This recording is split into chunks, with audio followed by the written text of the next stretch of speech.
Way.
you have actually gone global. And I was wondering, what keeps you dedicated to your work, and what has helped you to actually have such growth? First of all, you don't start growing in your vocation when you are as old as me. You start growing in it when you are young, when you are a child. For instance, I started realizing that I'm called to the job when I was 6 years, when we went on the streets to sell, when we were poor.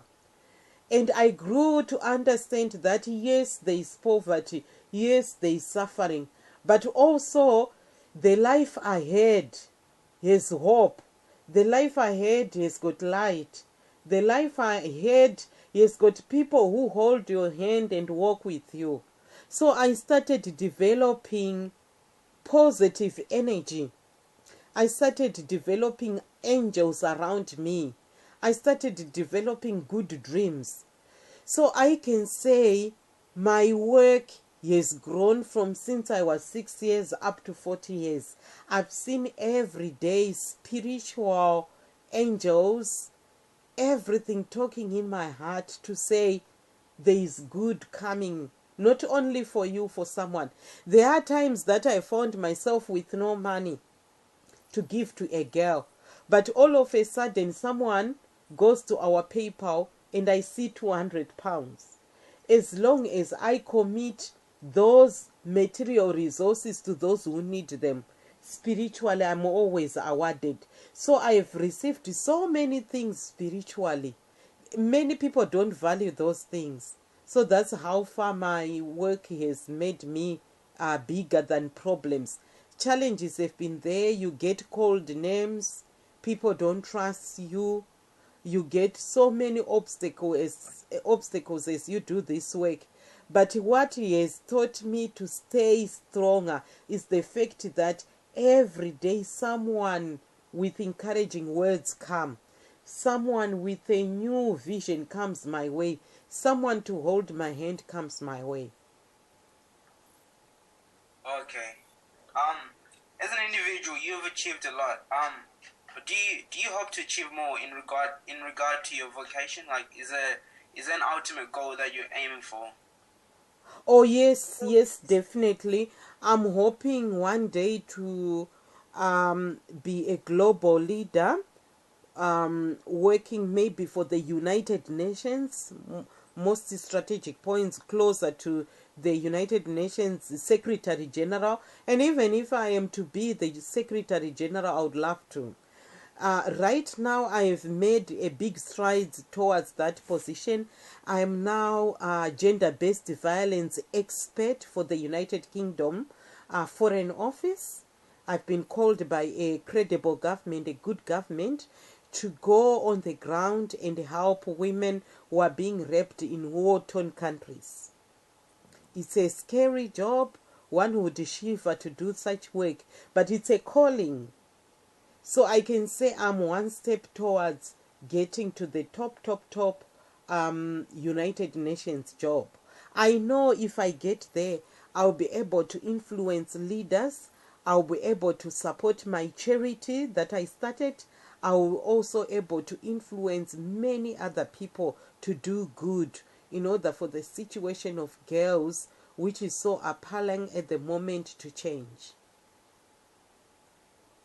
Well, obviously, your work is very important to you. If you've actually had to be the leader for that long, and I was wondering, like, is there anything that ever made you feel like quitting, like, and how did you go through it? Yes, sometimes you feel like, oh well, why can't I let it go? But I think what has happened with me right from age 6 is that this is something stuck in my heart. If it goes, my life also goes. It's almost like my breath. It's almost like my heartbeat. When I'm not doing the work, I feel my heartbeat gone. So I feel my life gone. So I have developed it into part of who I am. Separating it from me is so difficult. So there are times where, especially in Zimbabwe, where I actually left the country because of the political situations and all these accusations and everything. But I did not leave the vision. I put it in my handbag, left the country, and I'm still doing it from another safe area.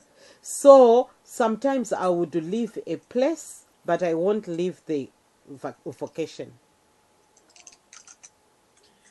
Um, from what you've been doing in Zimbabwe and Africa and around the world, I think it's safe to say that you've earned yourself a name in Zimbabwe as a very tenacious and diligent person that stands by what she believes in, amid all the external negativity and hostility from the government and like other individuals.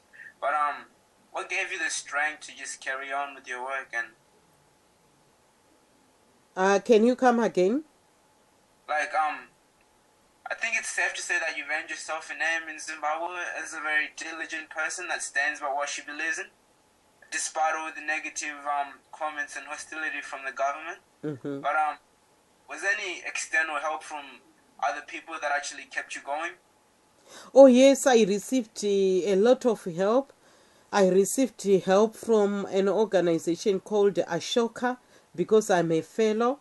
The good part about my work is that I had built so many networks supporting me personally. So Ashoka came to assist me and they kept on supporting me financially. And then I got support from CNN. There's a time when people were writing a lot of negative things on the internet about my work and trying to stop it, stop donors, stop everyone else. But when CNN got me as a hero, all that stopped. It was like a giant stepping in to say, this is good work. Why do this to good work? So people were very ashamed. They walked away in an ashamed way because through images, through actually highlighting my work, CNN brought even one of the biggest women actresses in the world, Nicole Kidman, to actually endorse my work. It's all over on the internet, it's all over on YouTube. Once that happened, those people stopped. So yes, I've been in situations where people hold my hand. People know how difficult it is to do this work, and so they've come actually to help in a very, very very powerful way.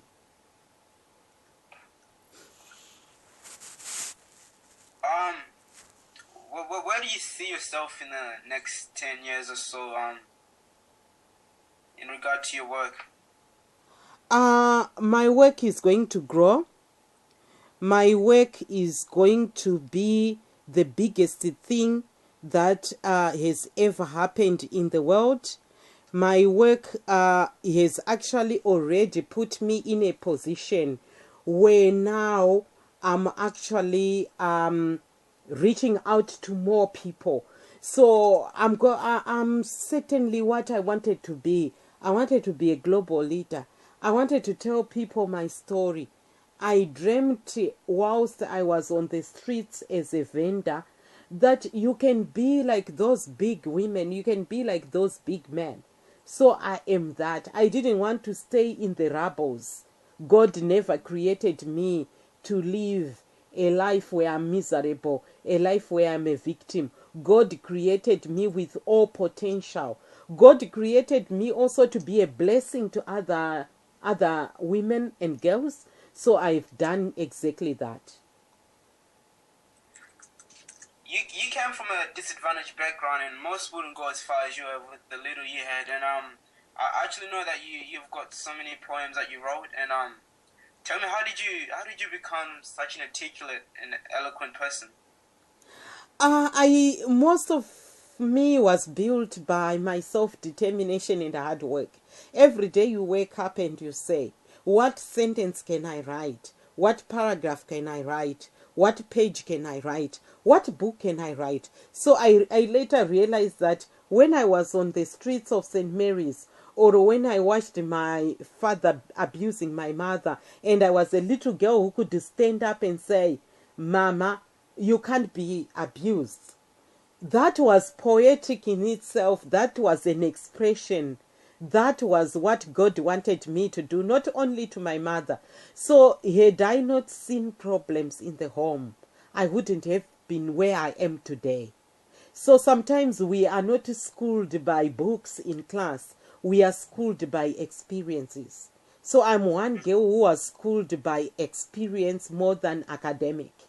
Everything that you see that I do, be it a poem, nobody took a blackboard and whatever and say, sit down, I'm going to teach you a poem. My poems came from my experience, my feelings. My poems were the music for freedom, were the music for peace in the home. I wanted things to work well. So poetically, I used to say every word. And now, as you see, I'm now putting everything down. That's very inspirational, right? As a highly esteemed women's rights activist, surely a woman of your caliber would have philosophical ideas. Like, are there any that you would like to tell me about today that you actually came up with? Oh, yes, yes, yes. I'm actually going to be publishing my philosophical book on how experience moves you from a victim into victory. I always believe that nobody in this world was born crying because of pain.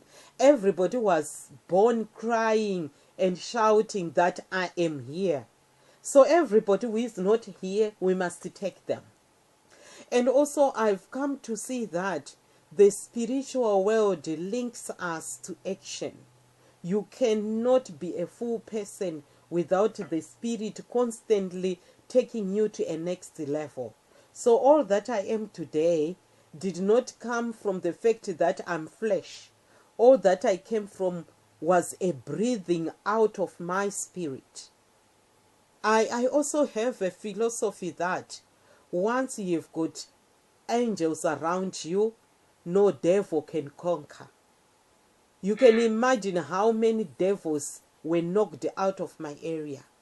Everybody who tried to knock me out, they were knocked out. Everybody who tried to tarnish my name, they were tarnished back.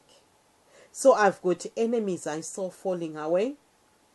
I've got devils that I saw falling away, and many more fall away every day. Why? Because this work is important. It must be done. Yeah.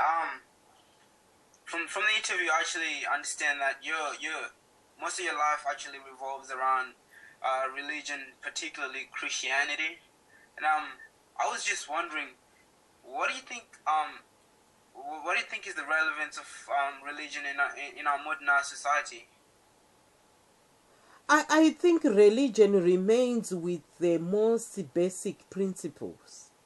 All the rules that we are making in our countries, like big constitutions, will never, never be bigger than the 10 Commandments. Whatever rules that we are making all come from the 10 Commandments. So as long as people adhere and stick to the 10 Commandments that Jesus gave, we are not going to have killings, we are not going to have fightings, we are not going to have adulterous people, we are going to have people who are upright. And also what I see, everything taught in the Bible, had it been followed as it is, we could have built better societies. But also, I am one woman who also challenges the Bible, especially when people use it negatively to oppress women. Some people always think that we came from Adam's rib in order for us to be oppressed. We came by his side so that we are partners, not slaves. So people abuse the Bible. So I'm also there to say, you don't abuse the Bible. The Bible was meant to make things good and not bad. That is all for today now. Oh, thank you so much. That's a brilliant interview. Thank you, Tinashe. Yeah, I'll be sure to actually write a lot about this because I actually got about 24 minutes. recording. Thank you. It is my pleasure to just respond to some of the questions that came from Tabitha Mutenga, who is a journalist with the Financial Gazette in Zimbabwe. She actually wrote to me to say, Betty, I need your views and comments on the seriousness of the 16 days of activism against gender violence in Zimbabwe.